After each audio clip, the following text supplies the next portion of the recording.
Hello, everyone, and welcome to the 411 Ground and Pound radio show, your mostly weekly look into the wide, wacky, wonderful world of mixed martial arts. I'm Robert Winfrey, I am your host, and happy 2019. Our last show was Sunday the 30th of 2018. That would be December 30th. We were off last week, we're back this week, and so, happy 2019. Glad you're all here with us. On the docket tonight, we have a preview of UFC Fight Night 143. It's the UFC's first event of 2019. It's their first event on ESPN+. It's headlined by a champion versus champion fight that they're desperately selling as a super fight. I don't know. I don't feel it. I mean, it's a really good fight. I don't mean to sell it short in that respect, but I don't think it carries super fight connotations to me, but you may feel differently. So we also have a lot of news to get through. Tyron Woodley has signed for a welterweight title defense against not the interim champion. There's basically agreed to but not actually signed yet for Rose Namajunas to fight. We have the Gustafsson-Jones buyrate in. There's stuff we're going to talk about, so be on the lookout for all of that this evening, or whenever you happen to listen to the show. We record... Because we don't go live anymore. We still record at 8 p.m., give or take, Eastern Standard Time on Sunday evenings, so whenever you happen to listen to it, if I refer to it as evening, that's because it is dark outside as we record, and I am a creature of habit. With me, as always, is my regular partner in crime, 411 Mania's Jack of all trades, Jeff Harris is here. Jeff, happy 2019. How you doing? Good evening, Robert. I'm doing well, thank you. Happy 2019. Happy New Year. Our first show of 2019, so let's get into it. Now, we call this UFC Fight Night 143, and that makes me think, does UFC even use the Fight Night number designation anymore at all? I don't know. I do it for the purposes of bookkeeping, because I'm not going to bounce around between there. There were fight nights on like Spike, and then they moved when they started having them sometimes on FX, sometimes on Fuel TV, sometimes on FS1. Now they're on ESPN+. I go by the Fight Night number, whatever, purely as a means of organizational bookkeeping. Right. For organizing, it's easy to keep track of them by number. When I do the news reports, I use the number system. Some other outlets, USA Today, MMA Junkie, Wikipedia, still use the number. But UFC has seemed to completely abandon the number designation, except for the pay-per-views, which, let's face it, they've technically abandoned when they cancel pay-per-views and never do them over, because they just go forward with the next number date for the most part. Except I think the one time they didn't do that was when I think they turned, I want to say it was either 196 or 206 into an FS1 card. And then they just made like the next show, they just turned the whole card into FS1, and then they just made the next show like 206, I think.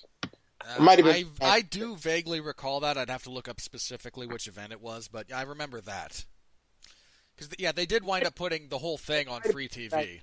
It might have been 196. Could have been. All right. Well, on that note, Fight Night 143. Okay, yeah. Here's what happened. It was 196. So originally, what became 196 was going to be 197. But then they turned the original 196 into an FS1 card because of, I believe, injuries and late. The main event fell out at the last minute, didn't it? Yeah, that was the issue. So this was back in early 2016. So it was, and then McGregor versus Diaz, their first fight was turned into what became UFC. That was the only time they kind of switch the numbers. But then we have situations like, I guess 233, where they had to ultimately cancel the event, but they never resumed the number later on. So they're just going to go forward from 232 to 234. And look, maybe it shouldn't, but that drives me insane. Is that wrong? It's just how your OCD manifests. I don't mean that disparagingly. We all have things like that just. I have high functioning OCD. Hey, I'm 90% sure I'm low-grade Asperger's syndrome. So okay, so here we go. Anyway, UFC Fight Night 143. This is the official debut for UFC on ESPN. First event on ESPN. First event on ESPN Plus. And we will have here's what I don't like. We have early prelims on ESPN Plus. Then we have another set of prelims on ESPN, and then the main card on ESPN Plus. Yes. That is the basic setup right now. Why not have the early prelims on Fight Pass to at least get use out of Fight Pass? Or I guess would that be too confusing? Because, I mean, it's confusing this way. I don't know. I don't know what the thinking Why is. not have... It might be broadcast. Because they specifically got into ESPN Plus. Because ESPN signed them in large part to bring value to ESPN Plus, there might be restrictions here's on what what I the don't UFC get. can put on Fight Pass. Okay, here's what I don't get. The main card's on ESPN Plus. Why are you having early prelims on ESPN Plus and then broadcast ESPN prelims and then ESPN Plus? I mean, now I could be an idiot, but doesn't that seem a little counterintuitive, Robert? I mean, bouncing around from FS1 to FS2 to whatever else they bounce. There's a lot of it that is, but ESPN is also trying to get subscribers for ESPN Plus. And if they're going to use prelims on ESPN to draw people in and say, hey, why not have the early prelims on ESPN? Because they don't want to have, I imagine that's probably time restricted, and they just don't want to have 7 fights on ESPN. Well, no, I mean, they're going to have 4 because they have, so that's 2 hours. In theory. So this will be, the good news is we are getting some good fights at least for the actual ESPN broadcast prelims. So we are getting. As it currently stands, yeah, and I think we talked about this the last time we had the show. Yeah. I think we are going to have to do a little bit of reorientation about how we think about value and card placement for these types of cards, because the co-main event on ESPN Plus is probably not as valuable a spot, and is also probably not going to be as high profile a fight as the main event for the ESPN portion of the prelims. It certainly is in this instance. We did see that from time to time on Fox. It's not unheard of. I think it's really going to come to the forefront with this setup they have right now. Well, I mean, to me, getting put on ESPN for the promotional ESPN debut, even if it's a prelim, to me that's not a demotion. No, I don't think it is, but sometimes, I mean, sometimes fighters would see prelims as a demotion. It would just depend, but all things considered, it's a decent card. Yeah, I just want to, again, just kind of to that point, very briefly, I'm going to just read the entire card, and then we're going to do our usual breakdown. But, the main event, the last fight, is Cejudo versus Dillashaw for the flyweight title. Then, in theory, your co-main event would be Greg Hardy versus Alan Crowder, Gregor Gillespie versus Yancy Medeiros, Joseph Benavidez versus Dustin Ortiz, Paige Van Zandt and Rachel Ostovich, Glover Teixeira versus Carl Robertson. Then on ESPN, you have Donald Cerrone versus Alex Hernandez, which is, I think, unequivocally the second best fight on this card. And were this structured similarly to other events in the past, that would be your co-main event. Joanne Calderwood versus Ariane Lipski. Ooh, the violence queen. Nice. Alonzo Menefield versus Vinicius Mejia. Going with Mejia. That can't have been. Boy, this card got hit with some serious injuries. We'll talk a little bit about this as we go down it later, I suppose. Mario Bautista versus Corey Sandhagen. That event started life as Dominic Cruz versus John Lineker. That fight. We wound up with that. Then your early preliminary action on ESPN Plus is Dennis Bermudez versus Tay Edwards. Bilal Muhammad versus Jeff Neal. That's actually not a bad fight. And Chance Rencountre? I've seen this guy fight before, and I can't remember how to pronounce his name. I just say Rencountre. I'm sorry. I'm going with Rencountre versus Dwight Grant. So the point being that there's clearly some bouts that if you were just organizing a strict hierarchy based on the way they've done it in the past would be in a vastly different order. T.J. Dillashaw hasn't pulled out yet, though. Neither gentleman has as of this writing, and I suppose since I want to... I think I have found out what is the simultaneous best and worst case scenario for this fight from the UFC's perspective. I think I have it. Henry misses weight. TJ makes weight. Henry beats TJ. Well, that would be chaotic. And I say that just because it's generally assumed the UFC is doing away with the division. Something like that did happen in Bellator once, I believe. It happens. It's not common, but MMA is crazy, and it has happened. Because if that sequence of events takes place, there is no flyweight champion. Cejudo would be stripped of the belt for missing weight. TJ would not have won the belt because he would lose the fight. So you have a division that you're already cleaning out to do away with that now literally has no champion. A champion who missed weight and whose biggest fight would be then moving up to bantamweight to try to replicate that success against your bantamweight champion, and you can just be done with the division in one fell swoop. See, in WEC, Paulo Filho, the champion, missed weight for his title fight with Chael Sonnen. That Chael Sonnen won, but I mean... Yeah, so Sonnen won the title because the title was still on the line. But if Filho had won that fight, there just is no middleweight champion. That was a non-title fight, Robert, at the time. That was a non-title fight. They just made it non-title, really? Yeah. It was only 3 rounds. Huh.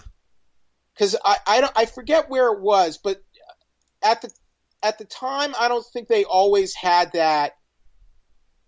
If the champion misses weight, the title is still on the line kind of deal. Let's see. Yeah, but that's 3-round fight. That is a thing that just the UFC can choose to do, I suppose, if they want to do it that way. Yeah, it was WEC 36. Yeah, it was a 3-round fight. Yeah, I mean, the only other pseudo precedent I can think of that you could kind of blend with this was Holloway versus Pettis. When Pettis missed weight, but Holloway could still become it was then interim champion in the fight. Right, and Luke Rockhold versus Romero. Yeah, for the middleweight title. Romero. Well, interim title. It was interim. Interim. And Romero missed weight and won the fight. Yeah, so there just was no interim champion. Yep. So anyway, I think that's kind of like the point of maximal. That's both the point of maximal chaos and maximal opportunity for the UFC to go with just doing away with the division. And what's the optimal predicons? Sorry, what was that? And what are the optimal predicons? You said maximals. It's a Transformers joke. Oh, okay. It's been too long. It's been too long since I've actually enjoyed anything associated with that franchise. Thank you, Mr. Joe Killer. Yeah, that's me. Look, I think a joke gets funnier the more you explain it. So, anyway, as for the fight itself, I said this to Jeff off air. I'm going to reiterate it. I'm worried about these two making weight. Flyweight's never been the easiest cut for Cejudo to begin with. Now, to his credit, he's made it. Right? I'm not knocking the guy for that. Weight in the UFC. Oh wait, he did have the one. He did have that one early issue where he ended up not fighting. But after that, he's been perfect. Yeah, for the last couple of years, he hasn't had an issue. And all credit to him. That said, it's still a tough cut for him. And if he's bulking up, it's been over 4 years. Yeah, long time. Look, Luke Rockhold never missed weight. That's still a tough cut for him. And okay. This is just a tough cut for Cejudo. Again, he makes it. It was Scott Jorgensen. It was Scott Jorgensen at UFC 177 in 2014 where he was supposed to fight but had a weight-cutting issue. And he was pulled from the fight, and the fight was canceled. Yeah. So Okay, it's been a while, but And TJ Dillashaw has never sniffed flyweight. never. He's talked about it, and And he's looked at those pictures, and people are concerned. yeah, he looks. He there again. There are some photos of him, I think, on his Instagram page or whatnot. He looks awful, and that's like when I hear like George St. Pierre saying he's going to make lightweight. I'm like, shut up. No, okay, George, I find that highly, highly unlikely. He has like no weight to lose at 170. You know? Yeah. I think what's really troubling for me about TJ and some of those photos is Misha Tate, who is one of his, I think, training partners, or at least is in the gym with him, is in the same camp, said that in those photos he weighs 138. I mean, that's. I am concerned about how he's going to perform at the weight class. It's not changing my pick. Let me be clear about this. I mean, I think he's going to make weight. It's just performance-wise, how is he going to look? How is he going to do? Yeah, I'm not even at this point. I'm not entirely sure he even makes weight. I mean, he has looked that bad recently. Now look, Rashad Evans, who was never the biggest light heavyweight, for years talked about, and the community talked about him moving down. He finally did move down, didn't have a good run at middleweight. Do you think had Rashad Evans tried to move down earlier in his career, he would have had more success? Yes, unequivocally. I don't know. Again, like champion, I don't know, but more success, yes. He was. I mean, Rashad was a great athlete. He just tried to do it too late into his career when his chin was already shot and there was too many miles on his body. If he loses the title to Forrest, say beats Rampage, so we have the Rampage grudge match. Yeah. If after that, or after the fight with John, he immediately decides to go down, I think he has some success. But even after the loss to Machida, he was still easily top 5 for a while. Because I mean, look, he still had a lot of. Again, he had a lot of success. I mean, just kind of to the question, if he had moved down earlier than he did, would he have had more success? Yes. Maybe if he had done the move down straight after the Machida loss, he would have done. But it's hard, to me, it's just Monday morning quarterbacking, It's not. It's all I can do is base that on where he was at the time, where the middleweight division was at the time. Younger, less battle damage. Yeah. And in fairness, when he fought at middleweight, that looked to be he was just too old for it at that point, but okay. He was not horribly drained at middleweight from the looks of things. He was not, he looked more appropriate to the size. Back then, he would have had the IV safety net too. Yeah, there were other methodologies in place that might have helped him. Okay. Anyway, as for the fight itself between Cejudo and Dillashaw, assuming the weight cut does not... Go ahead. I mean, I don't like how he looks cutting down, but I'm picking Dillashaw. I just think... Yeah. I think the matchup-wise, this favors him more, but... Look, Cejudo's... He's a champion. He's an Olympic gold medalist. Exceptional athlete. An exceptional fighter. Not just an exceptional... He has adapted to this sport very well. Better than other... He's an exceptional fighter. Better than... I mean... Other medalists in the Olympics who have made the transition to MMA have not done as well as Henry Cejudo, Robert. No, Cejudo's the first gold medalist to win a championship in the UFC.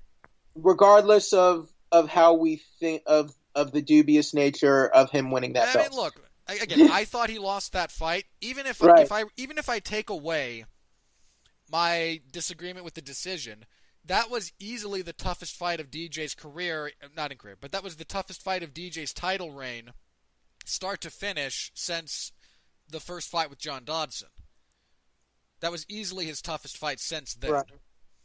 And it was certainly, and also, if nothing else, if you look at the Henry who got blown out of the water by DJ in their first fight to the guy who took him 5 rounds in a competitive fight, that's improvement by leaps and bounds. I agree. Again, Cejudo's exceptional. My pick of TJ is conditional on two things. I'm sorry. One is conditional, the other is highly speculative. One, it's on the condition that, look, if we get to weigh-in day and TJ makes weight and Cejudo misses, screw it, I'm picking Cejudo, just for, again, chaos. Other than that, I'm assuming that there's not going to be a very significant impact on Dillashaw's abilities related to the weight cut. I might be wrong, because he's cutting a lot of weight. He's cutting a lot of weight that I don't necessarily think he has to lose, and he's doing it for the first time ever. That's a lot of unknowns on his part, and that's a lot to have to kind of deal with. But if he's still able to fight as essentially himself, Cejudo's the better pure wrestler. I think TJ's the better MMA wrestler. TJ's vastly superior striking in terms of both his vocabulary and his efficacy. TJ's a better scrambler, and TJ has consistently faced a better level of opposition. Now that's not to say Cejudo can't lose, and if Cejudo's going to beat him, it's going to be at flyweight, because if they fight at bantamweight, nah, man. I do not think there's a bantamweight right now that beats TJ Dillashaw reliably. I just hope, I'm predicting this based on the idea that I assume TJ Dillashaw is doing the right things for this weight cut, and he's not going to lose his speed or his power, which he very well could moving down to flyweight. And we've never seen him at flyweight before. I think he's a more technical striker than Cejudo. Cejudo's not bad in terms of his striking and boxing. I think he has more power than Cejudo. Granted, we did see Cejudo knock out Wilson Hayes once, but I think that's the only time he's finished anyone in the UFC. That's the only finish he has on his UFC record. Yep. Dillashaw is an elite competitor to me, and I think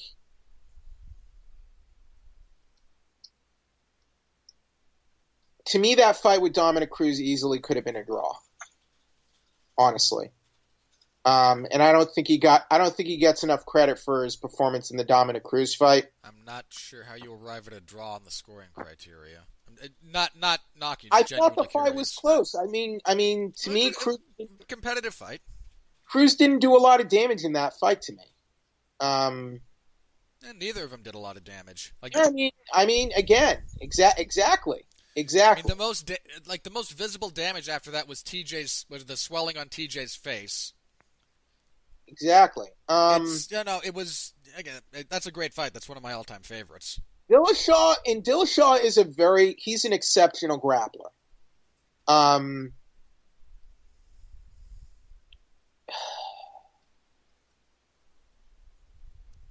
I think he might have better MMA grappling than Henry Cejudo. Is that insane for me to say? No, that's basically what I said. Again, if we're talking just straight wrestling, you put these two in singlets in a wrestling match, Cejudo schools him.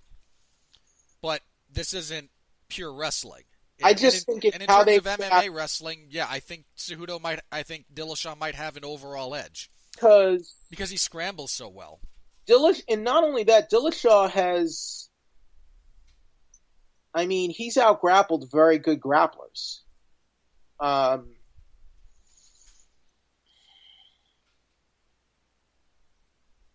picking Dillashaw probably by a dominant decision. Yeah, I'm just going to go with that. But as of now, I'm just hoping and praying nothing goes wrong this week, because Dillashaw cutting weight to flyweight for the first time, fighting at flyweight the first time. Cejudo, who has not had problems for the last several years, but he had problems earlier in his MMA career. And, well, he also seems to have changed his body a little bit. He's put on some muscle for this fight. And wait, and here's the other aspect. Benavidez is the backup alternate for this fight.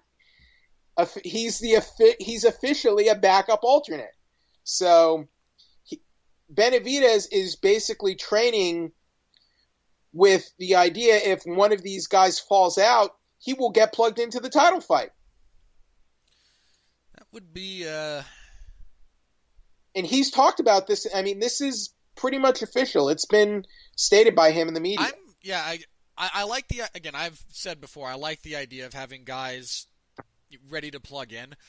I wonder how far they would push that. You need that at this point. You need that, and we've needed that since it really started becoming so I think. Well, since the UFC ramped up the number of events they were doing, they started. Yeah. That's really the point when it needed to become more official policy. Yeah, I agree. Now again, I'm picking TJ. There's a couple of caveats there. This is also one of those things where, I mean, like with Miesha Tate for her last several fights, I had kind of an internal thing where I would always do my best, to pick based on what I saw, what I thought about both fighters.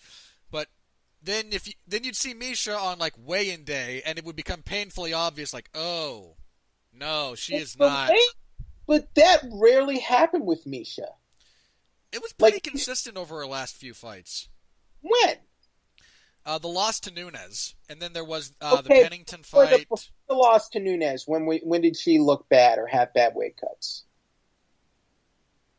Sorry, what did you say? Before the fight with Nunes, she beat Holly Holm for the UFC title, and was on the best run of her career. Yeah, and after that point, like that was I think that loss to Nunes, she was done. Like she just mentally checked out. Maybe she did. Because if you look at the fights after that point, I mean, like the Pennington fight. But look, that fight I think they had just started early weigh-ins, but Miesha was not known for having like bad weight cuts where she didn't look good. No, and then again after that fight, for whatever reason, I mean, what was it? I think it was the Pennington fight that the week of the fight when she's supposed to be cutting weight, she's just like boating. You can't always hang your hat or your predictions on that. Do you remember when Machida fought Ryan Bader? Yes. 2012? I don't know if you recall, Machida did not look good on weigh-in day. He looked bad. No, and again, you can't always do it, but there are certain fighters that that you can pick out a pattern with. I don't think Miesha is one of those. I'm sorry. Not for her entire career, but after her title reign, I think absolutely you could tell based on her weigh-in. She had one fight after her title reign. She had more than that, didn't she? No, she didn't. She lost to Nunes, then she had one more fight and retired. I need to confirm that. I might. It was not a habit with Miesha, as far as I'm concerned. No, okay, no, I misremembered. You are correct. Beat Holm, lost the belt to Nunes, then lost to Pennington and retired. So No, I remember what it was. I remember what it was with Tate about that. I'm partially before the Nunes fight. I agree. She did not handle her weight cut well. I agree. I remember what it was with the Pennington situation because I picked Miesha to win that fight. Okay. And then in the entire lead up to that fight, watching the embedded stuff and whatnot, I went, oh, she's gonna lose. I mean, that's fair. That's fair looking back. I'm just saying we can't always, sometimes weigh-ins are a good indicator, but it's not an exact science, kind of like MMA. No, it's not exact by any stretch of the imagination. Some guys just look terrible on weigh-in day and then know how to rehydrate properly. I mean, Kevin Lee looks like death at 155 on the scale. We know that's a tough cut for him. And then he goes out and has largely great performances. So, again, it's not perfect, but there's a bit of I want to see these two on the scale for that fight before I could officially lock anything in. But right now, yeah, I'm picking TJ. TJ's just a great fighter. It's a valid question. It's a valid concern. And again, if they were having this fight at bantamweight, I pick TJ in the dark all day long. I mean, I picked TJ over that division. I don't understand why Cejudo turned this down at bantamweight, because I thought he wanted to fight Dillashaw at bantamweight to fight for the bantamweight. Dillashaw wants the vanity pictures with 2 belts. My understanding is Cejudo turned this down at bantamweight. if Cejudo turned it down at bantamweight, it's to get a competitive edge over TJ at flyweight, which fair play to him, because you're not beating that guy at. But Cejudo was the one who challenged for the bantamweight title. He put the challenge, and he was the one who wanted the Vanity 2 belts. I mean, everyone wants the Vanity shots with 2 belts at this point. Well, yeah.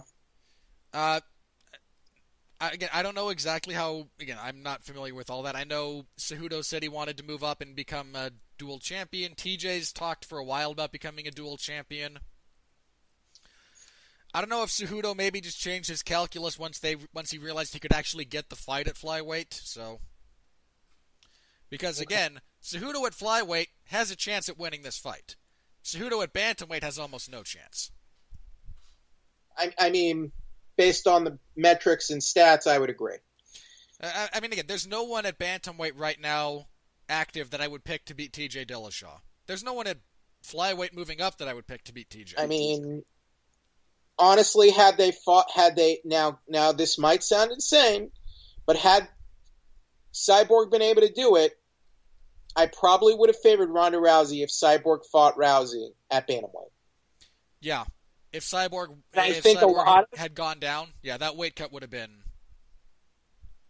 I mean, I don't even know if she makes that weight, but I think a lot of people would have picked Rousey going into that fight too. Knowing what we know now about Cyborg and how much of a struggle it is even to get to featherweight, yeah. I mean, by contrast, if they fight at featherweight, I don't think Ronda has a prayer. Okay, so anyway, that's your main event. Champion versus champion. Again, good fight on paper. Hopefully it all holds together, but again, just the weight cut for TJ especially, like I'm worried about that guy's health.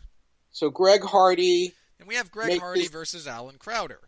This is Greg Hardy's official UFC debut after his other 2 fights were on the Contender Series. Right. Which are not UFC. But are they fights. are they official fights or are they deemed exhibition? No. Those are the stuff on the Ultimate Fighter is deemed an exhibition because they tape it months in advance and then don't report it to the commission until after it airs, so they don't spoil things for the viewer. So because they're not reported as it happens, they're exhibitions. Contender series are live, so those are deemed. Those are officially sanctioned bouts. Yes. So he is fighting a cab driver named Alan Crowder. I believe Crowder's also from the Contender Series. Yes, he won his Contender Series fight against Dontel, Mays, and then lost his UFC debut against Justin Willis by knockout. So, look, this is a squash match for a former NFL guy on ESPN. Who UFC hopes will be a moneymaker for them. I mean, in fairness, and heavyweight is has gone above and beyond defending allowing him into the UFC. So, yeah, we talked about that after this got released. I don't feel the need to rehash any of it. I mean, and yet everyone acts holier than thou about this, and then they flock to Floyd Mayweather and Mike Tyson. They still worship Floyd at the altar of Mayweather and Tyson. They give Tyson an animated comedy show on Cartoon Network. So, whatever. In moderate fairness to Tyson, he has done a significant amount to rehabilitate his image. A man who was convicted of rape and did time for rape. Whether you believe that or not, that's what the record. No, that's true. He was absolutely convicted of it. That's what the record books say. So I'm just saying. That's what he served jail time for. Yeah. Just saying. And if if Greg Hardy were 2 decades removed from his incident, I don't know that everyone wants to make Kevin Hart grovel and apologize over some comedy bits and tweets he did 7 years ago. That was the dumbest thing. Can I just say that? That was the dumbest thing. You try to drag Kevin Hart over that. Let's make Mike Tyson a celebrity in the Hangover films, and let's have him make sure he gets to be funny, and we can still say how cool and awesome he is. But whatever. Remember, the only difference between tragedy and comedy is time. All right. Anyway, Greg Hardy should win this fight. I mean, look, setting aside the baggage. I don't even know. Is he any good? Yes. Well, he's about as I good mean, as you're going to good be enough at to- 2-0. He's good enough to play in the NFL, but we've seen plenty of NFL players who have tried to become MMA fighters, and that hasn't worked out very well. Yeah. The reason Brendan Schaub. Schaub even had some success. Yeah, I'm not. This isn't about his mid-level, and he was fighting at heavyweight. Well, so is this. I mean, the fact that this is at heavyweight is the great equalizer for one's potential to make a splash in many respects. Does he even have like a combat sport background? Does he train in this at all? Oh yeah. No, he's been doing a lot of training for this. If you watch the way he moves, he's, again, 2 short fights, but if you really pick at the minutia of what he's doing, I would be shocked if he was as good as he is in terms of just movements, shot selection, bits of his footwork are pretty good. He's I don't know where he's training, I forget off the top of my head, but he's doing this seriously. He's not, this isn't some last-minute kind of thing for him. He's trying to remember where he trains out they're of. trying to give him a winnable fight, but I guess I'll pick Hardy because what the hell, but who knows. Oh, he's I think it would be funny if he lost, though, after all. Don't get me wrong, it would be hilarious. No, he's 3-0 professionally, excuse me. So this is one instance where I would not mind some chaos stepping in. Not that I'm horrendously against Greg Hardy or anything, but we'll see. He went 3-0 as an amateur too. Okay, so when was his amateur debut? Boy, he's been busy then. Jeez, he had two amateur fights in 17. He fought 4 times in 18. 1 amateur, 3 professional. Yeah, interesting. So yeah, he's busy. Does it mention where he's training? How old is Greg Hardy even? He is 30. Okay, so I mean, he's not like old, but he's and it's kind of starting a bit late. I mean, your heavyweight champion is pushing 40. Yeah, true. Oh, he trains out of American Top Team. Okay. I thought he was at one of those bigger gyms, but in this next fight is not a bad fight either for lightweight. This is a bit of a sleeper, actually. You have Gregor Gillespie, who is undefeated as a professional. He was national champion. What year was that? 2007. Yeah, he was just straight up the best wrestler in the United States at his weight class. Oh, man, just on paper, I'm kind of like poor Yancy Medeiros, honestly. Well, this is also, I get the point, but this is a step up for Gregor. Gregor's right. 5-0 in the UFC, I think. 1, 2, 3, true. Yeah, 5. But undefeated. Undefeated. Vince Pichel was his best, and he's finished his last 4, jeez. But Vince Pichel is the best name he's fought. And Vince Pichel is a little bit underappreciated generally, but Yancy Medeiros has been in there with some really, really good guys. Yancy Medeiros, he's another underrated fighter too. Yeah, Medeiros is relatively underappreciated. But the problem is he's coming back down to lightweight after he had a 3-1 run at lightweight. We haven't seen him since the loss to Donald Cerrone. Yeah, it'll be about a year. A little less than a year, but about a year. So after that, that was a pretty crazy 1-round fight. I mean, before that, it was that absolutely absurd. That fight with Alex Oliveira is one of the craziest fights you'll ever see. He was having a good little run for himself at welterweight until that Cerrone fight. I'm a little surprised he's moving back down, but as am I. He looked a lot healthier at welterweight. I guess it's a matter of he tried to have a big run at welterweight, got knocked down, and decided to move back down. But I don't know what the mindset is. I like Gregor here. There's a couple of reasons. This is a good test for him, and I also like it because this is he's going to fight a much longer fighter, and Medeiros is actually pretty good at using his range. Medeiros is well-rounded too. Yeah, I like Gillespie. I think he's just going to wind up. He's going to eat a few punches, but I think he's really good at closing distance. And once he gets in tight, Medeiros doesn't have the best takedown defense in the world. And Gregor's going to have to mind his P's and Q's on the ground because Medeiros has a decent enough guard. But I like Gillespie here. I think he's rolling, man. I think he's definitely someone to pay attention to at lightweight. He's a hot prospect, so we'll see what. But yeah, I'm picking Gillespie too. Probably I think the best prospect lightweight has at the moment. I agree. I mean, with that background. So yeah, picking Gillespie. That's a good lightweight fight, honestly. That one's flying under the radar for a lot of people. That's a really good fight. We have at flyweight, one of the last flyweight fights. I'm going to keep saying that. Joseph Benavidez versus Dustin Ortiz. This is a rematch. Well, Benavidez said he just re-upped for several fights at flyweight. Yeah, it means nothing.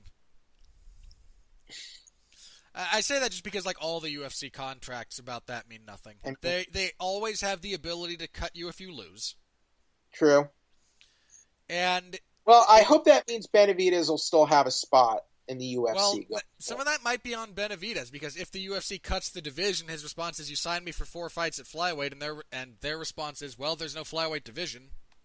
Well, I mean, to me, Benavidez, why wouldn't he want to fight at bantamweight? He was a great bantamweight too. He was legit. I don't know why. Again, I'm just positing scenarios. I would try. I mean, I'm not the fighter, but I would try to fight it out at bantamweight because he was an elite. He was easily a top 5 bantamweight when he was in the division. Easily. And he was still a top 5 bantamweight when he moved down. Yeah. So he and DJ were both top 5 bantamweights when they dropped to flyweight.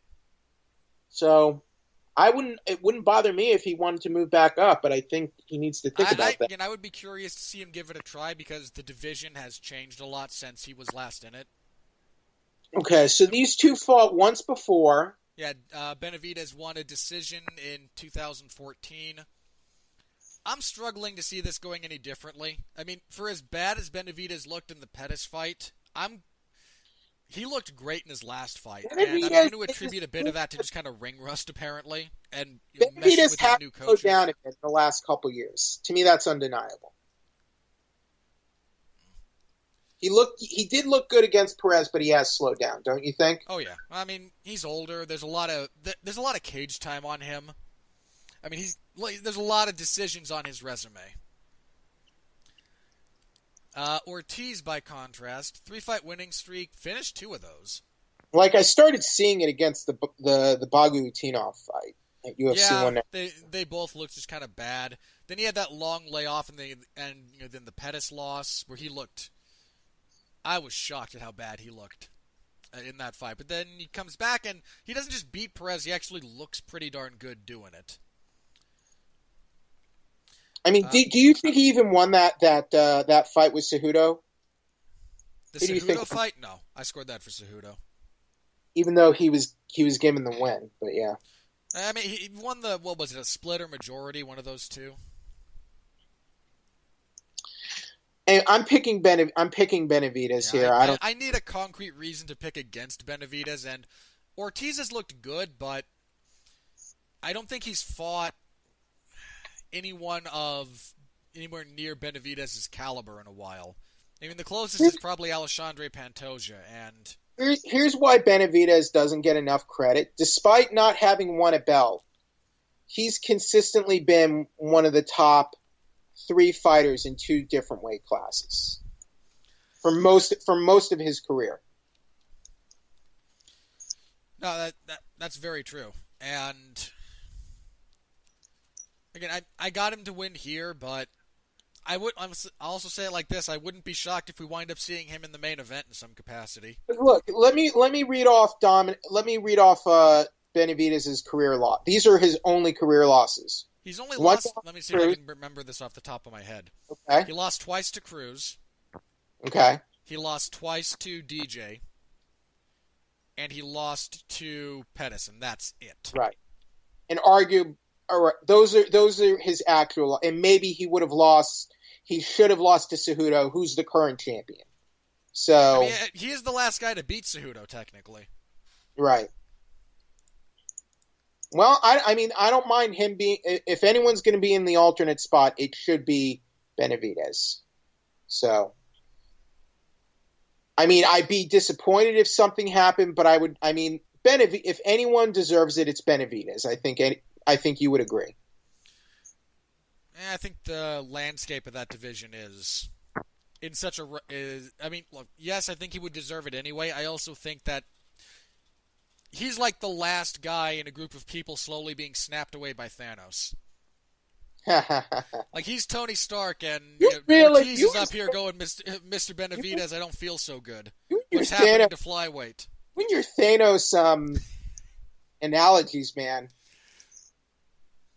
Look, Dana White has a glove, and it just says if I could ever get all 6 champions under my fingers, I could simply snap.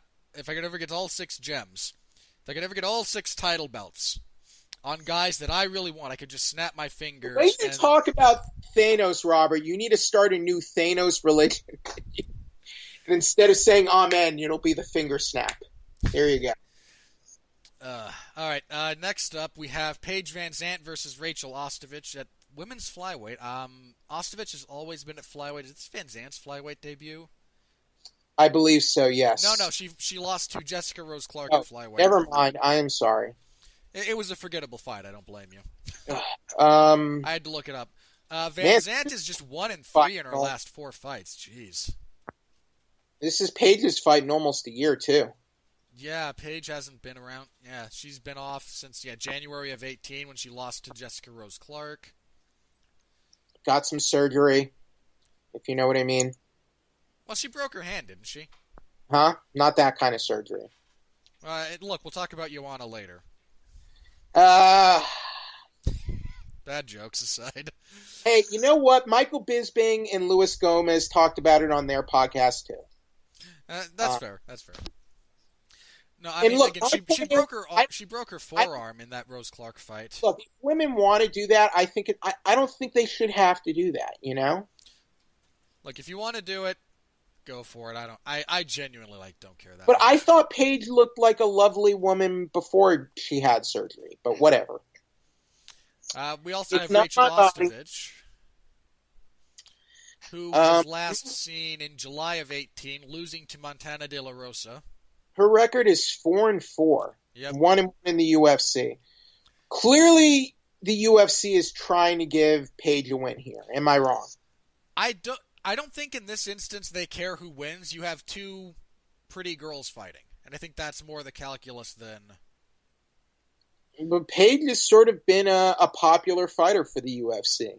Yeah, she had a chance to break out, and then it never really materialized. I mean, look, her. At one point she was a very promising up-and-comer. Yeah. Until she ran into Rose Namajunas. Well, it wasn't just even Rose. after that. It was partially Rose. That fight was Michelle Waterson. It was really the Michelle Waterson fight. Yeah, because after the Namajunas fight, where she got bloodied and just kind of dominated from start to finish, she comes back and she does Dancing with the Stars. She does some other stuff. She comes back. She gets a showcase kind of feel-good thing against Beck Rawlings.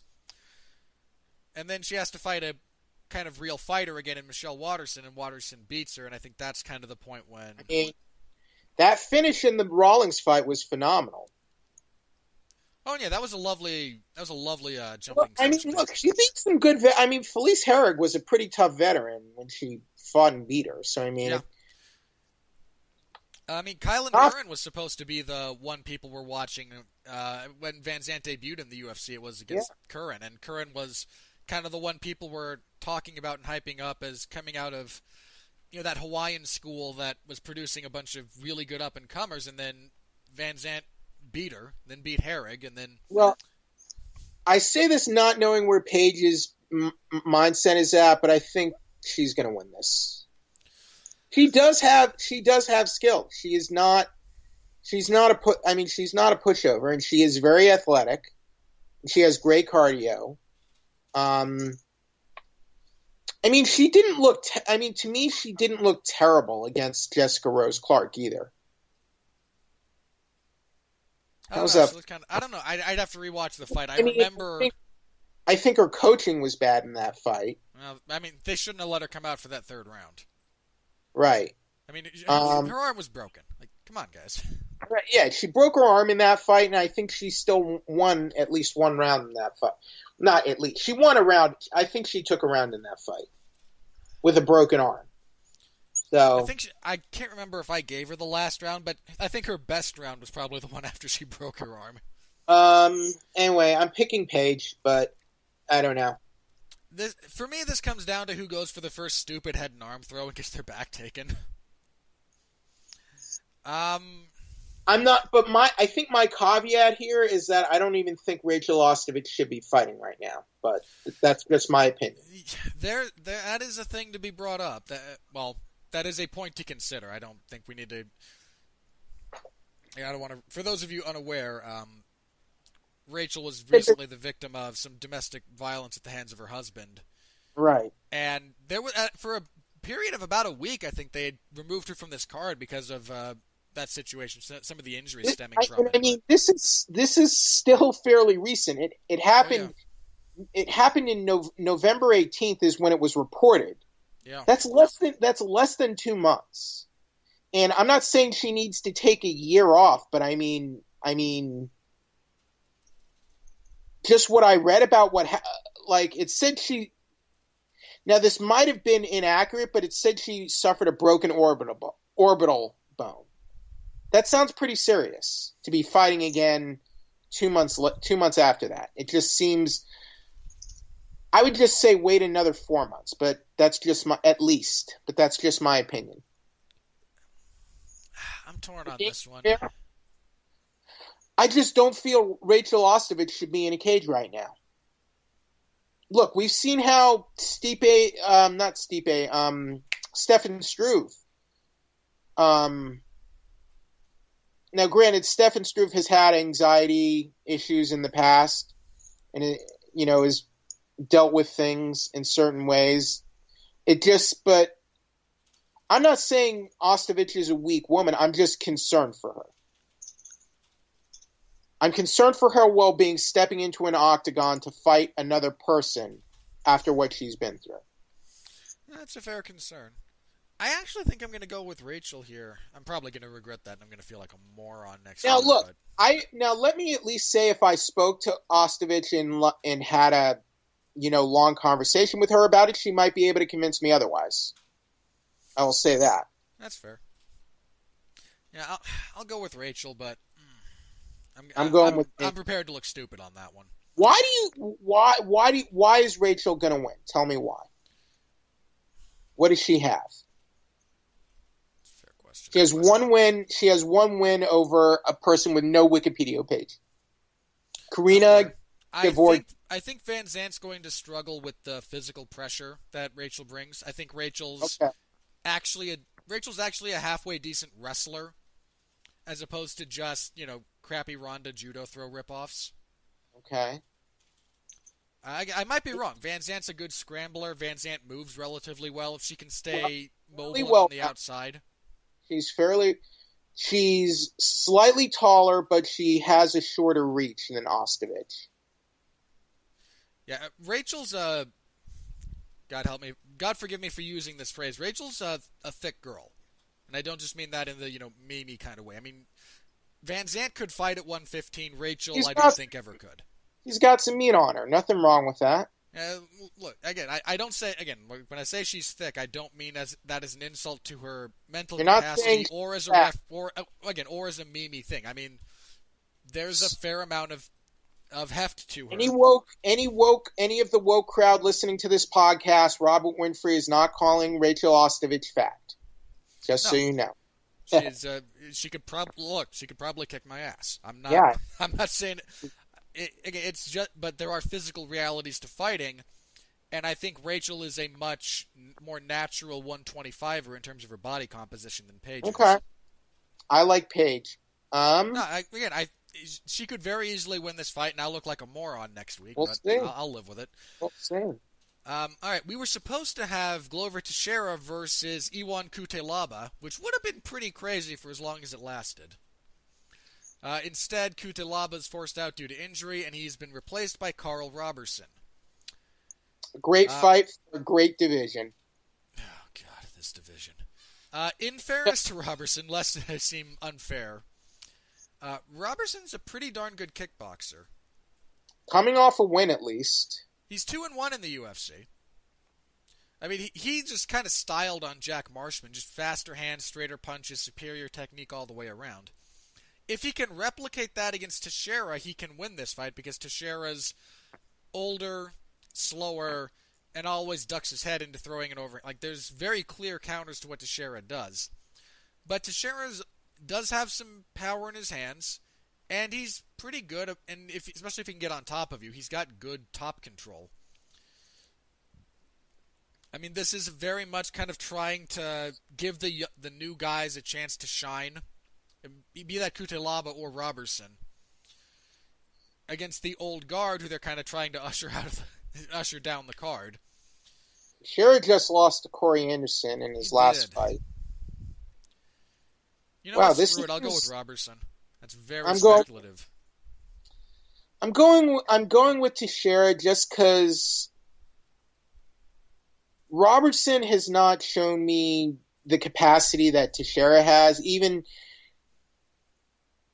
to me, I would classify Teixeira as a high-level gatekeeper. Is that fair? Yeah, that's fair. And I just haven't seen that. I haven't seen that yet from Carl Roberson. But who knows? We might be seeing Teixeira on a bit of a downswing, and this might be Robertson's opportunity to pick up a win over a big name. But I'm not betting on that. So picking Teixeira. All right. I think we're going to actually talk about this next one, and then we'll just do quick hits for the rest of them. Great but fight. we have Donald Cerrone and Alex Hernandez in your last fight on, again, the main event for ESPN. So Cerrone had a bit of a run at lightweight. Cerrone's coming back to lightweight for the first time since his failed title fight, right? Yeah, he lost to Dos Anjos and then moved up to welterweight in 16. He's been fighting at welterweight the last 3 years. Yeah. So back to lightweight for the first time since then. I mean, I hope he's okay. Now, speaking of weight cut, if we're going to talk about weight cuts as much as we have this podcast, I hope Cerrone will be okay cutting back down to lightweight, lightweight was a tough cut for him. Not the easiest. And he's going back down now, and he's going back down at 35 years old after having fought at a higher weight class for 3 years. That, to me, is not only that, he's fighting a younger, explosive, fast-starting guy. Right. Which is always... And Cerrone, I mean, he's mentioned it himself. He's a slow starter. He's been a slow starter going back to his... Not always, but he's generally a slow starter going back to his WEC days. Yeah, several years. Hernandez is... More like 10 years. A full decade. Hernandez is 10-1, 2-0 in the UFC, with wins over Beneil Dariush and Olivier Aubin-Mercier. His last loss was in June 2013, very early into his MMA career. And even that was a split decision. Oh, and he was at featherweight at the time. He was at featherweight? Good grief. Yeah, so because he debuted at lightweight later. And his wins... He's got some solid wins in the UFC. He's not what I would call a world beater, but he's doing some good stuff. Oh, God. I'm torn on this one. I mean, because emotionally, I'm with Cerrone. Emotionally, I'm like always with Cowboy, because it's Cowboy. How can you not root for Donald Cerrone? He's lost fights like this before, like to Darren Till. Yeah. Who else? Leon Edwards. I know, different kind of fight with Edwards. I mean, you mentioned Till. Till's a good example. The second RDA fight was very much this type. Hernandez isn't the technician that Dos Anjos was at the time, but that same kind of forward attack you style. He struggled against, who was it? He did not struggle against Eddie Alvarez, though. Let's make that clear. He a little bit in the first, but not much. Honestly, I expected better from Alvarez in that fight. So did I.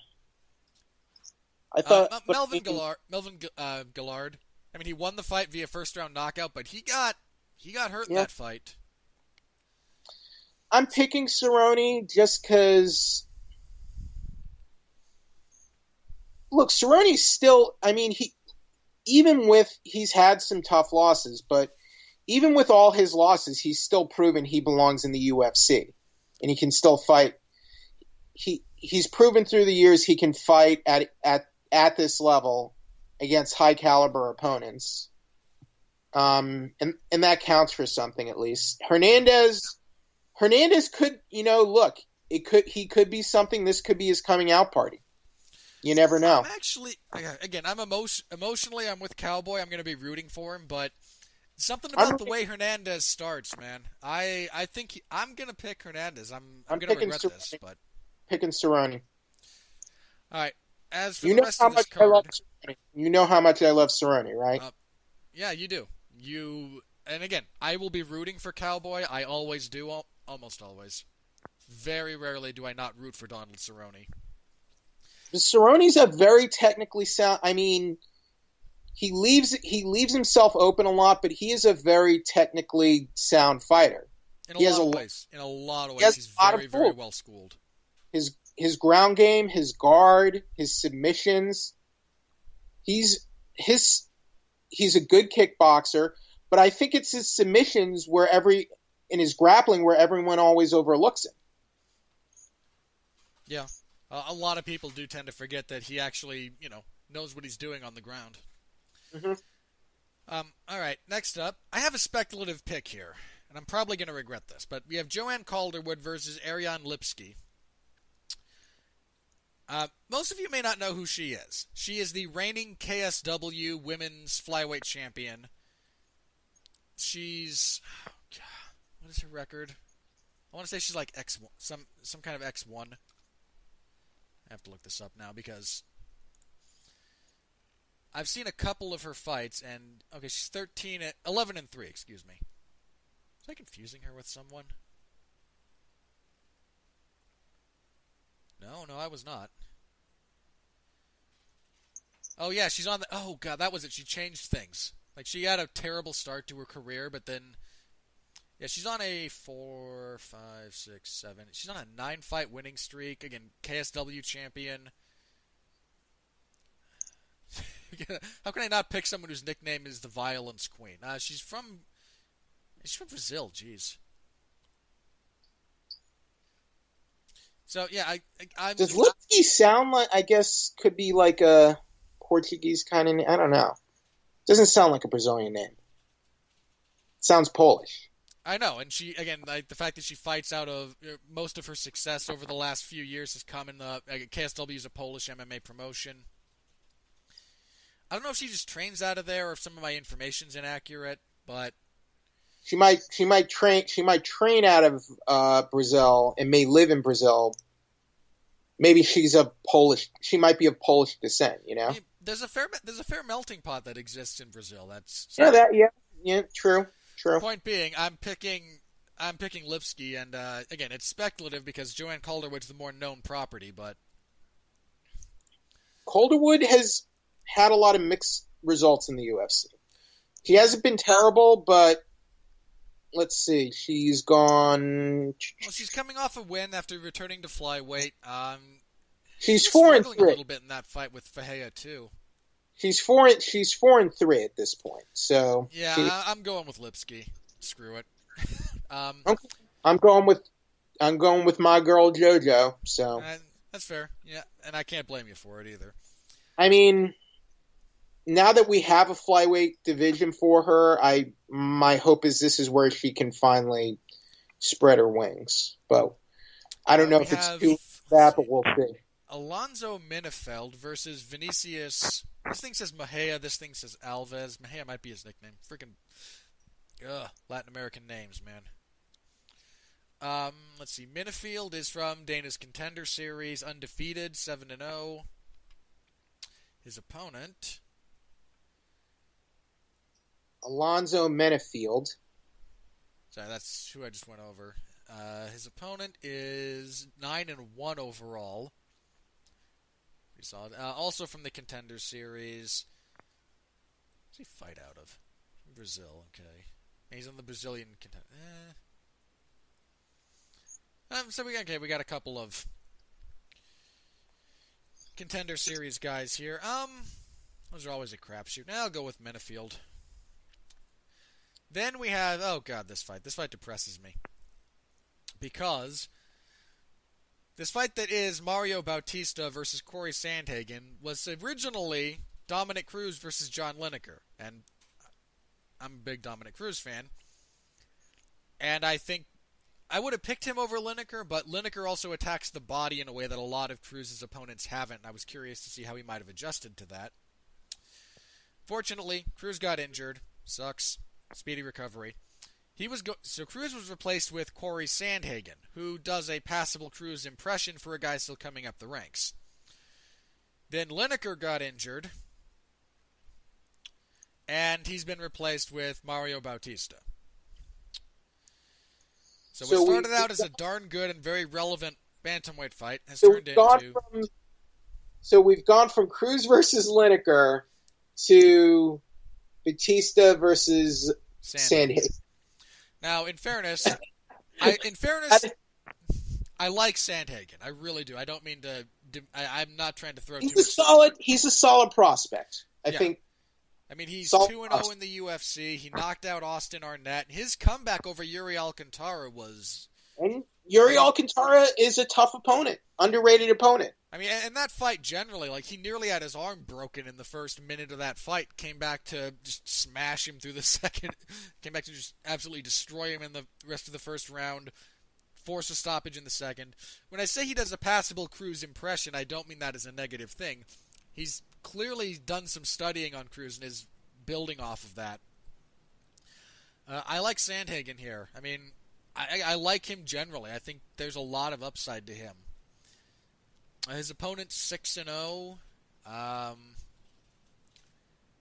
from the real late stuff there. So I like Sandhagen there. I mean, anyone willing to step in and fight John Lineker on short notice, you get a little bit of extra kudos from me because John Lineker will mess you up. Then, as for the prelims that are on ESPN Plus, we lost that first fight. That just broke on Twitter that Dwight Grant won't be able to fight. So we'll leave that off. But Dennis Bermudez versus Tay Edwards. Boy, Bermudez has fallen. Dude's on a 4-fight losing streak. He was one of the top up-and-comers at one point in time. Oh, he had that big winning streak. Beat Clay Guida, which I always appreciate. Then Lamas and Stevens, just back-to-back, seemed to... I mean, he had a couple of wins after that, but... Jace, in fairness, those last three have been splits. He lost the Elkins fight pretty clean. I seem to recall thinking he won the Feely fight, but I'm not sure. He needs a win badly here, is more the point. And Edwards... 6-2 overall. Lost his UFC debut. Had a pretty good first round, I seem to recall, though. I might have to rewatch that fight. I'm actually... Dude, Bermudez, you're on a 4-fight losing streak. I can't pick you to win a fight. That's just how that goes. And another one that might surprise a few people, Bilal Muhammad and Jeff Neal. These two are going to throw hands. This one might surprise a few people. Muhammad is on a 4-fight winning streak. Got a good overall UFC record, too. He's, 5-2 in the UFC? Yeah. Neal, 1-1 in the UFC. No, 2-0 in the UFC. Jeez, sorry. He beat Brian Camozzi, and then he knocked out Frank Camacho. That was a pretty crazy fight, if my memory serves me. I kind of like Jeff Neal in this fight. I think Muhammad's too prone to brawling and leaving himself exposed. And again, I think it just broke that Dwight Grant and Chance Rencontre is off at the moment. No word on if Grant will be replaced or not, but the perils of MMA life, so. Alright, Jeff, were there any burning desires you had from that group of prelims? We already pretty much went over them. Alright. Alrighty then. So that will wrap up our preview of Fight Night 143. I will have coverage of that in the MMA Zone of 411 Mania. So give that a look on Saturday when it goes up. Huzzah. Okay, as for the news over the last couple of weeks, because we've been off. Yep. Where do you want to start? We had some fights that got signed. We had... So let's go ahead, since it's closer, let's go ahead with 235. Since we pretty much have, as of now, we have our main and co-mains. It looks like it'll be Anthony Smith versus John Jones, and in the main event at light heavyweight for the belt. And at welterweight in the co-main event, it'll be Tyron Woodley versus Kamaru Usman. It does need to be noted, and this is an important thing about this, while it's assumed that Jones versus it's not official, Smith would be the main event, right? John does not. That hasn't been signed yet because that's going to be in Vegas, right? Right. And Jones does not currently have a license to fight in Las Vegas. They're looking to get that resolved later this month when his hearing is scheduled. But that's what they want, pending the outcome of his hearing with the NSAC. But Tyron Woodley versus Usman is signed for this card. Yes. But as of now, the general plan is it's expected to be Smith versus Jones. So those are the two battle. Okay, yeah. Do we want to start with? Let's start with Woodley and Usman because that's the official one we have. Woodley. Before actually getting to Woodley versus Usman as a fight, has the UFC just finally admitted tacitly that interim titles mean nothing? Not publicly. Again, that's the tacitly thing, because you have Colby Covington. Not exactly a fan of Colby's personally, but he is the interim champion.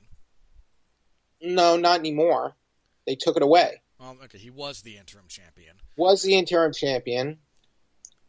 So, this whole situation to me just forever puts to rest the notion that interim titles have any value outside of occasional monetary value to the fighters. Which I can understand. I mean, again, if being an interim champion gets you paid more...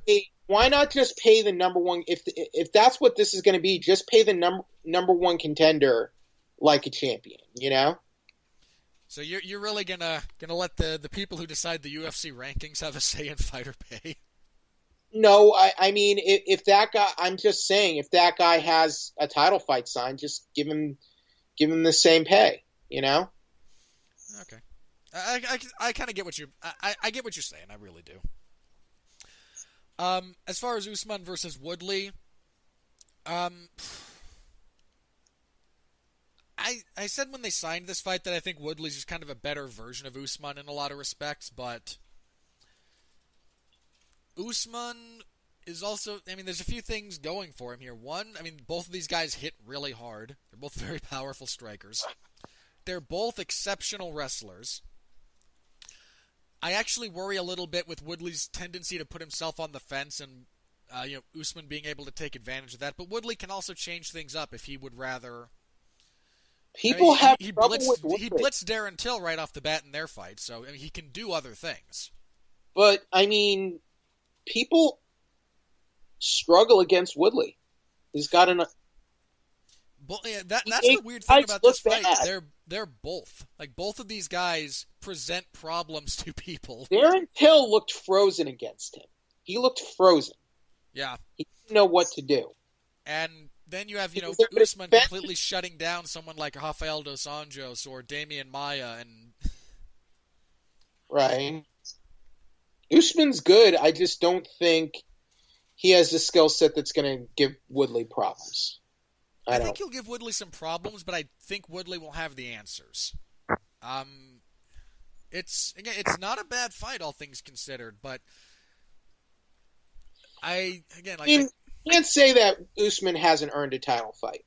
No, I don't think there was a wrong choice between him and Covington necessarily, except that you went through the dog and pony show of giving Covington an interim title, and if he's the one who's just going to wind up being the poor guy holding one of those when the UFC says these mean nothing, fair play. Like, so that's going to be somebody. As long as we're consistent going forward, I can live with it. Again, I like that fight. That's a really solid fight between those two. So, moving on to the expected main event for that card, Jon Jones versus Anthony Smith.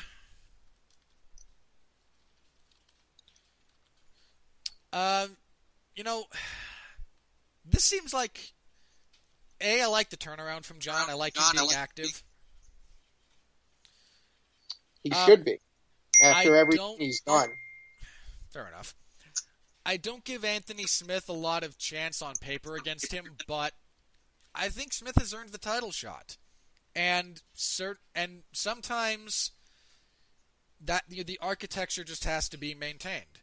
Smith is... We need guys. We need guys like Anthony Smith, and we need to give them shots, even if they're going to lose, because I think there has to be incentive for these guys to be fighting to earn a title shot, right? Yeah, I mean, any long run, the super fights all the time, you know? No, you just don't have enough stars for super fights all the time. It just doesn't exist. Yeah. And in fairness to Smith, guys in that position who have just kind of worked their way into that shot, they win sometimes. It's not unheard of for that guy who just kind of works his way up the ranks. I mean, Smith, it's been fast, but he has absolutely fought his way up. You know, he beat Evans, he beat Shogun, then he beat Uzdemir. I mean, there's a steady progression there. He was a journeyman. He was a journeyman at middleweight. He has 11 losses. 13 losses. Dude's been in the trenches, man. He fought some tough guys. And he fought them, and again, a lot of that was at middleweight. And he seems to have... Yeah, maybe that's suspicious. I don't know. Some of it's just he fought a lot of tough opposition, too. I mean, he didn't lose to nobodies, necessarily. I mean, again, your first 5 or 6 fights... Fourth, he was losing to Roger Gracie. Well, sure. He lost... And he also has a loss to Josh Neer. Well, yeah, Josh Neer's tough. How long ago was that, out of curiosity? That was in 2013. Okay, so 6 years. Give or take. And Antonio Braga Neto in the UFC. Yeah, that guy's not an easy fight.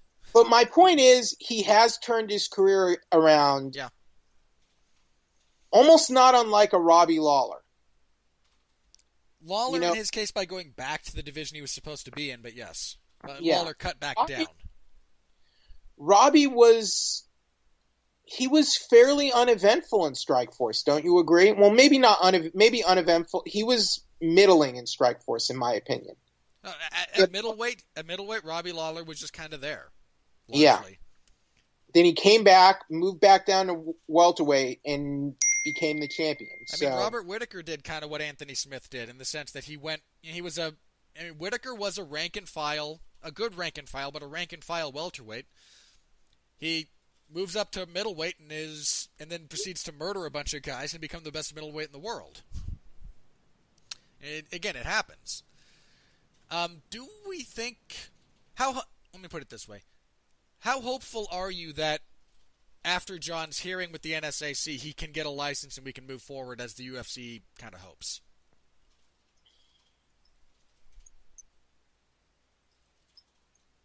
I mean, if I were a betting man, I would bet on Jon Jones doing something catastrophic to his life or career again, because that's generally what he does. Okay.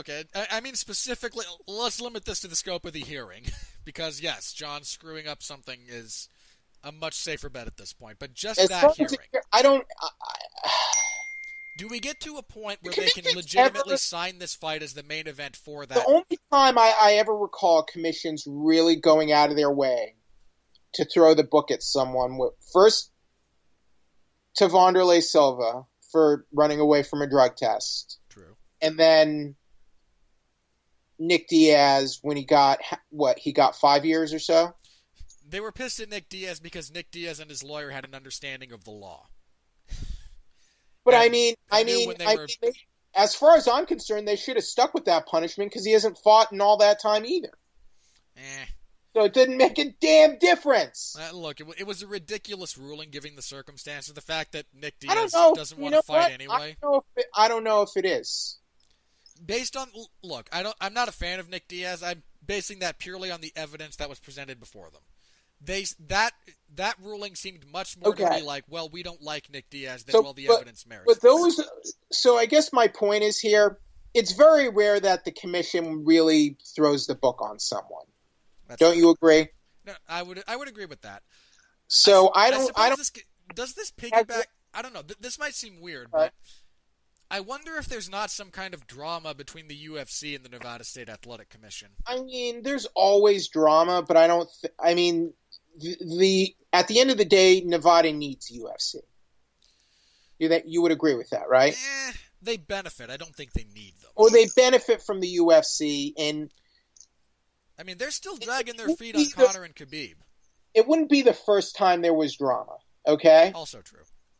So I don't expect there's going to be anything melodramatic about this, but you can never rule that out completely. I don't anticipate anything dramatic to come out of this. Now, I think we did hear back that Jones didn't test positive for anything for the fight with Gustafsson, but I also hear people are saying that's suspicious because what about the metabolites and the picograms, blah, blah, blah. Whatever. I don't know. Speaking of Jones versus Gustafsson, that kind of segues nicely here. We have the reported buy rate for Gustafsson versus Jones. I heard about that. Yeah, remember all those people who were really pissed at the UFC for moving that event on short notice? Yeah, they did a 700,000 buy rate for Jones versus Gustafsson too. That's just the estimate. That's just the early estimates, so the final numbers could look different. Fair caveat, and these are all like the UFC doesn't really release the specifics of these, so there's always a bit of. Jones is a fairly decent. He's not the biggest draw, but he's a decent pay-per-view draw. And their first fight didn't do big numbers, but it was it's long considered one of the best UFC fights ever. And Gustafsson was so popular after that fight, he got the cover on EA Sports MMA. I'm still not sure how much I trust the polling data on that one, but whatever. But yeah, no, that fight absolutely catapulted Gustafsson into a level of notoriety that he hadn't seen before, if nothing else. But I mean, that event, UFC 232. It was a good card. I mean, again, just the crazy thing about that. Robert, we also had Cyborg versus Nunez on that card, and Cyborg is not a huge draw, but she has drawn some decent numbers in the past compared to what pay-per-views are looking like these days. Yeah. They put together a really solid card. I think we were both very complimentary of it on paper, all things considered. They did a 700,000 buy rate is that would probably put it as one of the top 3 most purchased events from all of last year. I mean, Stipe versus Cormier, I think only did 350. It was not very good. Actually, let me bring up my list of events here and let me see how we want.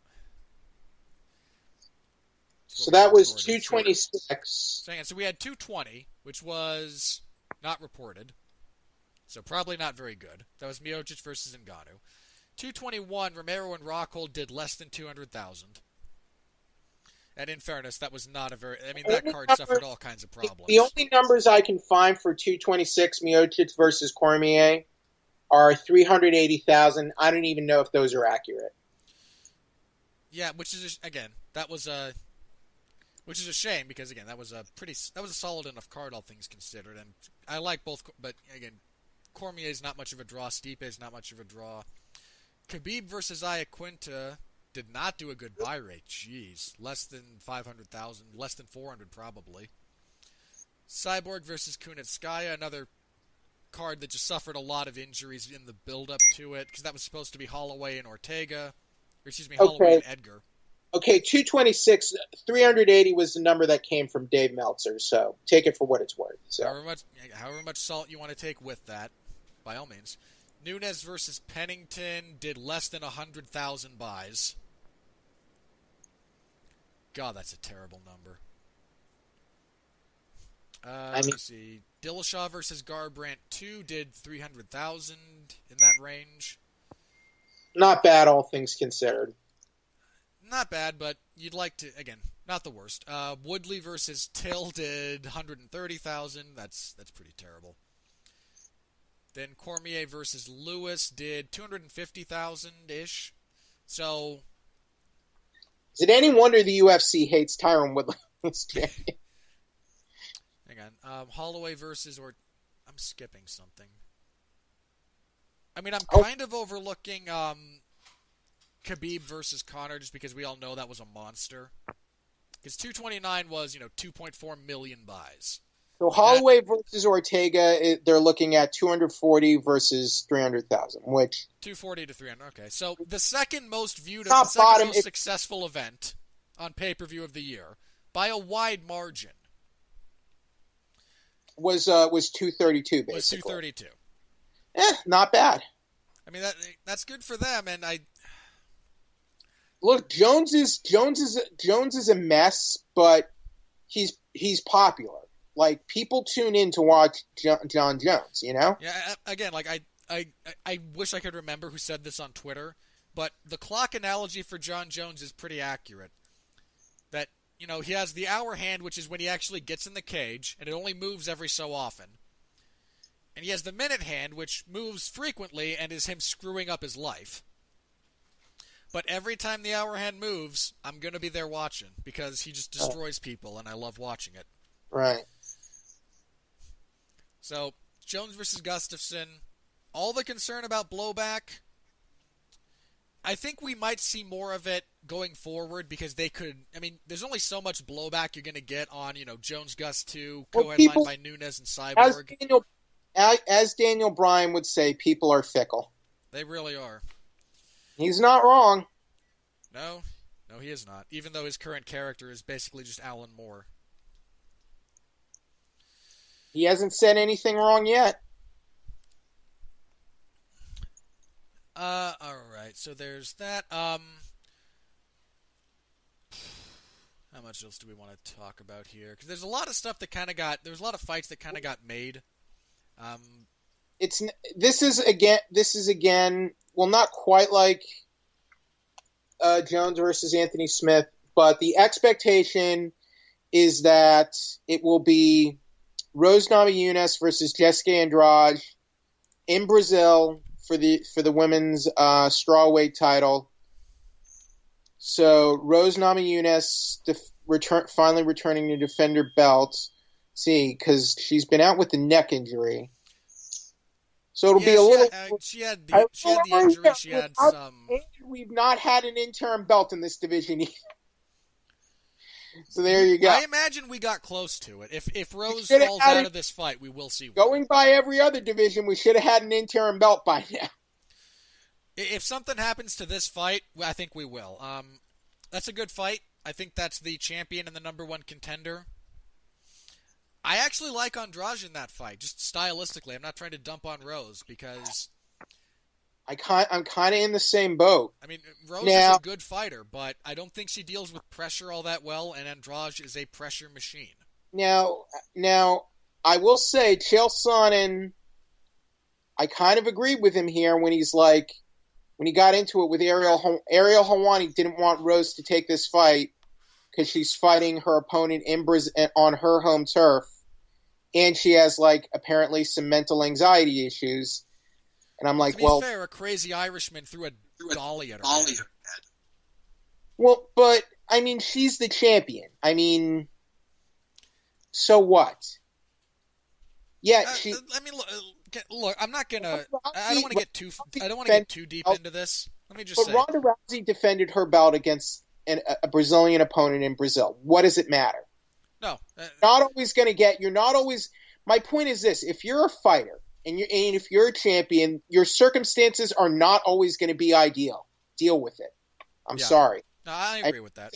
I have no sympathy. I have no sympathy for this. I have sympathy for Rose as a person, and that whole mess. But I mean, she's had time off, has she not? She's had plenty of time off to deal with that. And if she's deemed mentally fit to fight, I don't see a problem here. No, I mean, much as I think you should make an This effort to kind of put your... This is her job. I'm aware. Hang on, let me finish. I can kind of see the point that you do want to try and get the champion into marketable situations. At the same time, you know, Rose's last couple of fights have been in favorable situations for her. If this is the fight the UFC wants to make, and if everyone signs on to agree to it, then... Yeah, what's the problem? Look, if Rose... Yeah, Brazilian crowds can be brutal, but it's not like... This is not like Chael Sonnen hypothetically going to Brazil to fight Anderson Silva, you know? Look, if the Brazilian crowd shows up with, like, foam dollies and throws them at her from the stands, we can revisit that point. But in the absence of that, look, yeah, sometimes you're going to fight in adverse situations. You're going to fight in front of hostile crowds. And look, if Rose is okay with it, I'm not going to then... But Ronda Rousey went to Brazil, and the fans were crazy for her. And I'm not saying this would be the same thing, but I'm not like... It's not necessarily a death sentence to fight a Brazilian on their home turf. No, that's true. So would that be the main event for 237, or is that co-main? Or do we have? I don't think we have too much of that card actually fleshed out yet. I think that's the only prospective bout we have for this fight card so far. In fairness, again, that's a good fight. It's a great fight, and honestly, I kind of like. I agree with you. I think the way they match up stylistically, I think we might have a new champion. Again, Andrade was basically tailor-made for Joanna to lead her around by the nose for 5 rounds and just kind of beat her everywhere. Yeah. That's not how Rose fights. And I think that's the only way you can reliably beat Jessica Andrade is, especially at strawweight, is what Joanna did. And I don't think there's too many people who can replicate that in that division. You still don't know what's happening with Lesnar versus Cormier. That is the great big mystery at the moment. Maybe Cormier is just going to retire as he plans once he turns 40. He might. Speaking of heavyweights, they did sign Derek Lewis versus Junior Dos Santos for Fight Night 146, which is their Kansas card, I believe. Wait, who's fighting Junior? Derek Lewis. Oh. Have they fought? They haven't fought before, have they? I do not believe so. I think that's one of the few. Yeah, for March 9th in Kansas. They're in Wichita. Man, I don't hate it. Let me say this about Junior, because I've been a fan of Junior for a while. But this is a guy who his last few fights have been in either enemy territory or. And I live in one of these states, mind you, so when I say flyover states, I don't mean that as a pejorative. But I mean, again, he went from, Anaheim, Vegas, Houston, Phoenix for his first fight with Stipe, Orlando, went to Croatia for Rothwell, Dallas for the rematch with Stipe, then Boise, Idaho for the Ivanov fight. He has paid vacation to all these nice places. He shouldn't have anything I've been to Boise, man. Trust me. What do you got against Boise? I just said I've been there. You've been, man, that is quite the indictment. Look, there's plenty of people who say the same about where I live. I don't blame them either. And then, he was in Adelaide for the Tuivasa fight. But Adelaide does not sound so bad. No, it's not. I mean, again, my point about this is not that he's going to the worst places on Earth, because none of these are the worst places on Earth. It's not Venezuela. But this is a guy who will go to essentially the ass end of wherever you tell him to go for a fight. And I just want to give him some credit for that because, again, for a long time he was, main eventing in Vegas. And now that he's at this stage of his career, he still seems to be happy to go to whatever.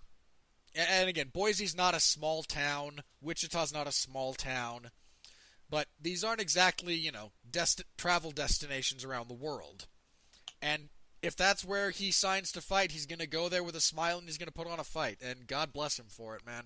I'm kind of surprised they put Lewis in a fight with Junior, but it's not the worst fight they can make right now. I mean, this is Lewis, and he lost to Cormier. I mean, it's one of the few non-rematches for both guys, I think is part of the logic there. Right, so it's not the worst idea. No, and Lewis will probably get a highlight reel knockout and be back in title contention after Cormier vacates the belt. Luke Rockhold is complaining about Anthony Smith getting a title shot. Luke Rockhold, shut up, win a fight. Fight. Don't get hurt. He's moving up to light heavyweight, isn't he? Yeah, but I mean, what has he done lately? What has he even... His what has he done? fight was getting knocked out by Romero. Yeah, that's what I mean. He's fast becoming a footnote in Michael Bisping's journey. So, I mean, I consider Michael Bisping a footnote in MMA. Why is he trashing Anthony Smith for getting an opportunity when he's been so inactive the last 2 years? I mean, it's stupid. I don't know. I think he might just be trying to pick a fight.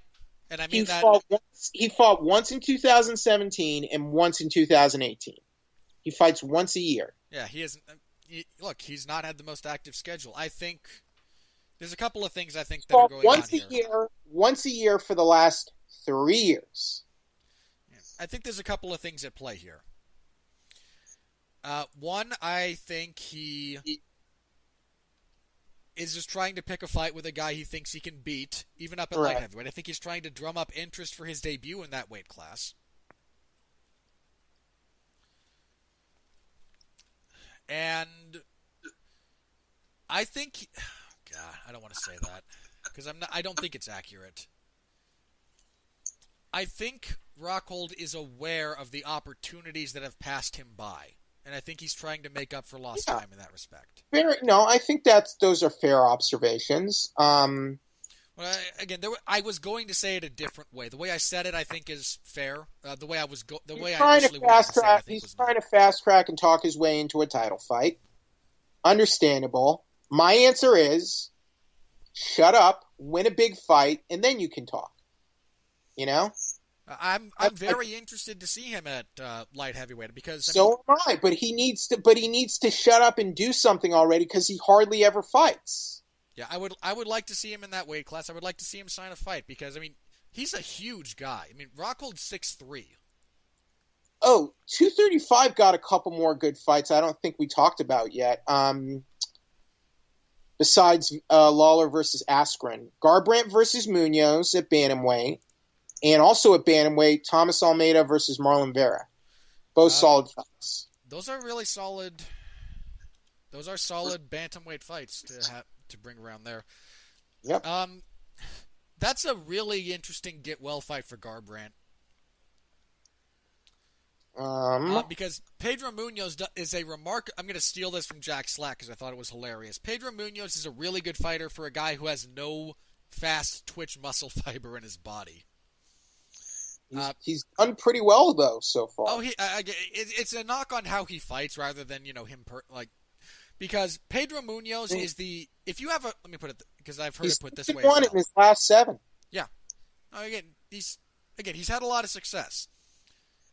He's also the type of if you have a friend who thinks that bantamweights are too fast to follow, point them at Pedro Munhoz's fights.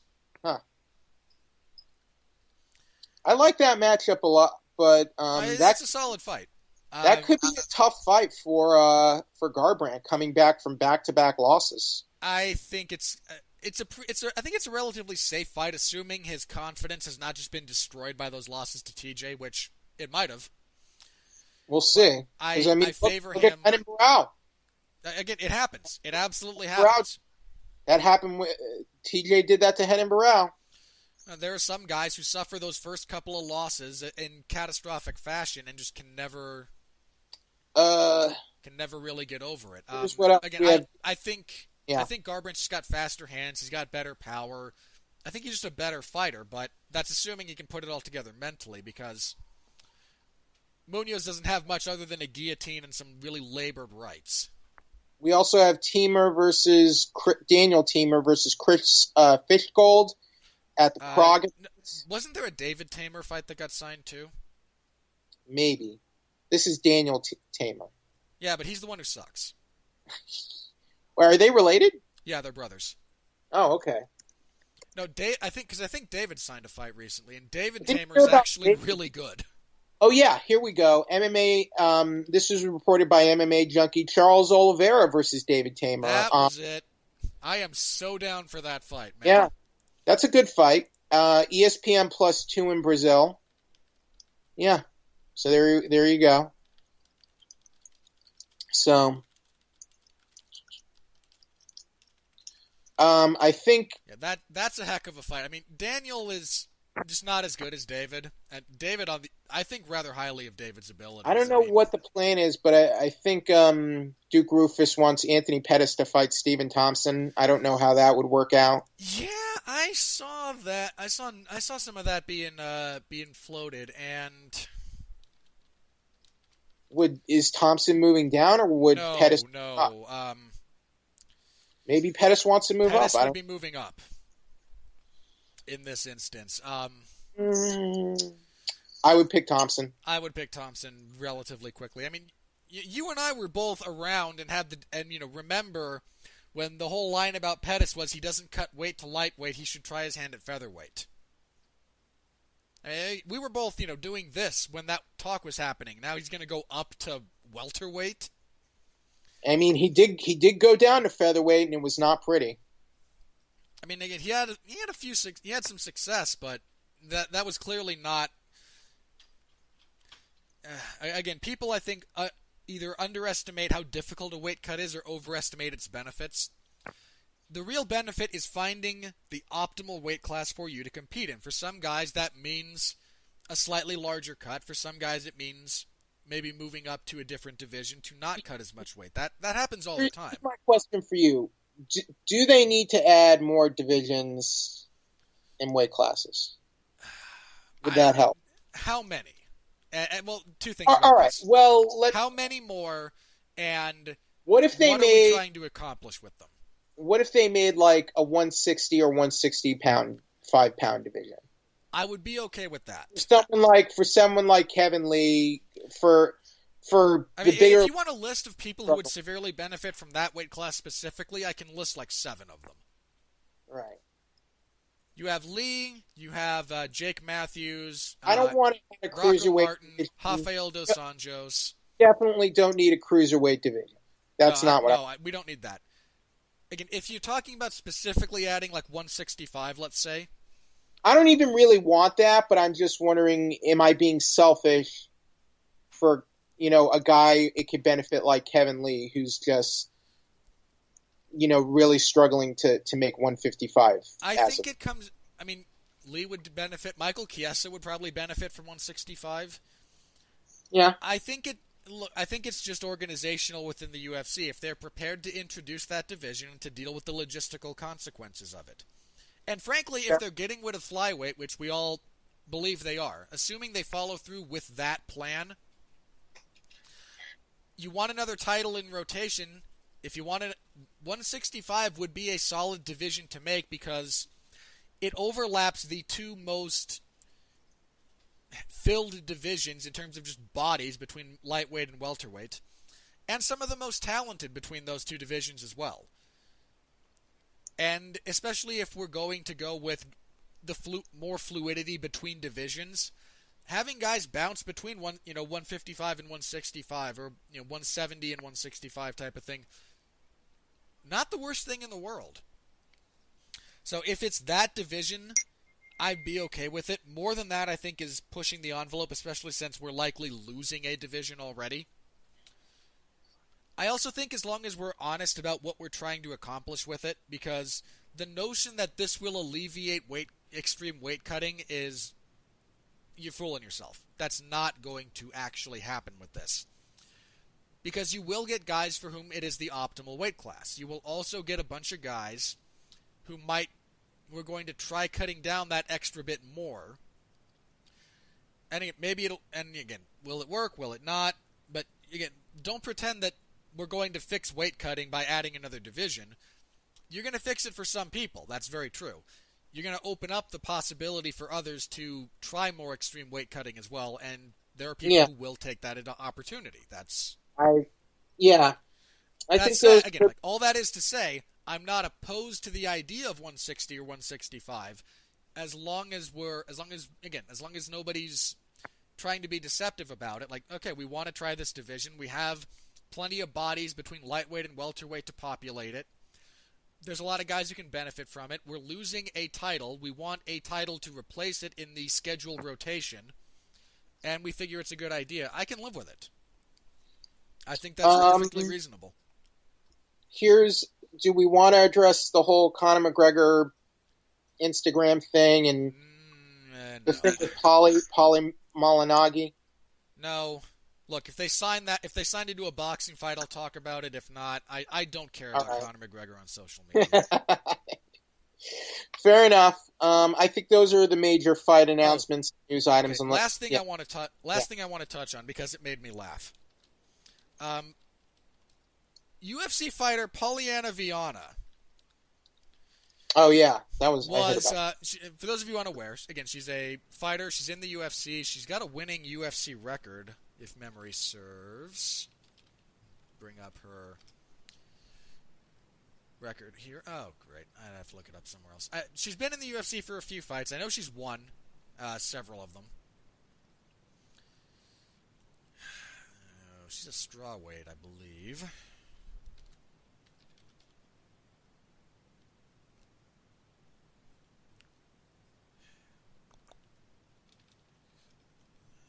Let's see. Went too far. She's 1-1 in the UFC. She's 10-2 overall. She lost to J.J. Aldridge. She won her UFC debut. I forget against who. She's actually got another fight signed already for 235. But apparently someone attempted to mug her in Brazil. She is Brazilian. She was in Rio. Somebody with a fake gun tried to mug her, and she proceeded to just beat the crap out of him. And then restrain him while the cops arrived. Just instant karma like that always kind of makes me laugh. I mean, because she fights at strawweight, so she's not a large woman, and somebody tried to, again, steal her phone with a fake gun or something, and her response is just to beat the crap out of him. Posted about it on various social media outlets. That guy just, clearly swollen in the face, just looks like he got beat up. I feel no end to amusement at that when some jackass out there robbing people gets the crap beat out of him, especially under those circumstances. So good on you, Polyana. Just one of those mildly amusing stories from the world of MMA this last week. All right, was there anything else, or are we ready to do plugs and get out of here? I'm ready to do the plugs. Alrighty, then let us move on to plugs. The review of one of the most anticipated events of the year, M. Night Shyamalan's Glass, the long-awaited sequel to Unbreakable and technically Split. It's coming out this week. I will be reviewing it. Also reviewing another exciting sequel, Dragon Ball Super Broly, which was awesome. And really, finally did something awesome with Broly? Yes, because this one was actually written by the creator, Akira Toriyama. So this is the first time he's actually written a story about Broly for the Dragon Ball series. That'll be starting a limited run in theaters, I think on the 17th. So look for that online, and I'll be reviewing that. I will also have some interviews for Dragon Ball Super. And I will also be reviewing The Punisher Season 2, which I can say I'm doing. So I'm actually watching those episodes right now, which I can also say. Oh, I hate you. I hate you so much. Yeah. So I got those episodes, and I will be reviewing Season 2, which debuts later. I think the review will probably go up when the show goes up, so be on the lookout for that as well. Also, I will be attending a video game event, a Mortal Kombat 11. This is the new Mortal Kombat 11. I'll be going to the reveal event later this week. Well, that should be fun. Oh, God. You know what? I'll wait until after they reveal it to see if there was any truth to those rumors and ask you about them then. What rumors? About fighters? About Ronda being Sonya. I heard about that, and I heard that rumor, so I guess we're going to find out. Again, if that turns out to be true, I have jokes for... I mean... I have a joke about that for next week, if it's true. I hope they're not taking away from the old... I mean, I guess they could do that, but I don't know. That sounds made up to me. It sounds... that's why I didn't want to get into it too much, because it's just a rumor at this point. But it is a rumor, but, it could be true. Stranger things have happened. Much. It could be some big cross-promotional deal, and, I mean, I wouldn't hate it if they did it, but it depends. So, I am very excited about that because I like the newer games they've done for Mortal Kombat. So we'll see what happens. I also like the Injustice games are also really good. I haven't played the Injustice ones. Heck, I actually haven't played Mortal Kombat in a lot of years either. These are they basically did these DC fighting games in the style of the new Mortal Kombat games, and they're actually a lot of fun. I'm familiar with Injustice in terms of just like both the narrative arc, and I have seen some of the gameplay. I just haven't played it myself. Oh, by the way, what did you think of Aquaman? I think it's a largely acceptable, brightly colored, pretty decent, decent enough adventure. Like, it's not great, but I know why it's being successful, because it is easily readable visually. It's easily transferable from culture to culture around the world. It's designed to be, again, broadly accessible, to be light, rewatchable. I thought the best parts of that movie were actually the adventure stuff when they're traveling around trying to put the pieces together to find the trident. The Uncharted scenes. Yes. The Indiana Jones scenes, basically. Yes. There's not enough straight up adventure movies anymore, just generally speaking. I agree. Well, thank you, Robert, and have a good week, and looking forward to recapping, hopefully, Dillashaw versus Cejudo. We'll see. Whatever happens, we will be here next week to recap it. Thank you. All right, as for myself, again, it's been a few weeks. There are reviews up on the Radulich and Broadcasting Network that Mark and I did for both Aquaman, as Jeff kind of alluded to, and Bumblebee. We had guests for both of those. We had Alexis Haina for Aquaman, and then we had David Wright for Bumblebee. I've said about Damn You Hollywood in the past, it's like a black hole.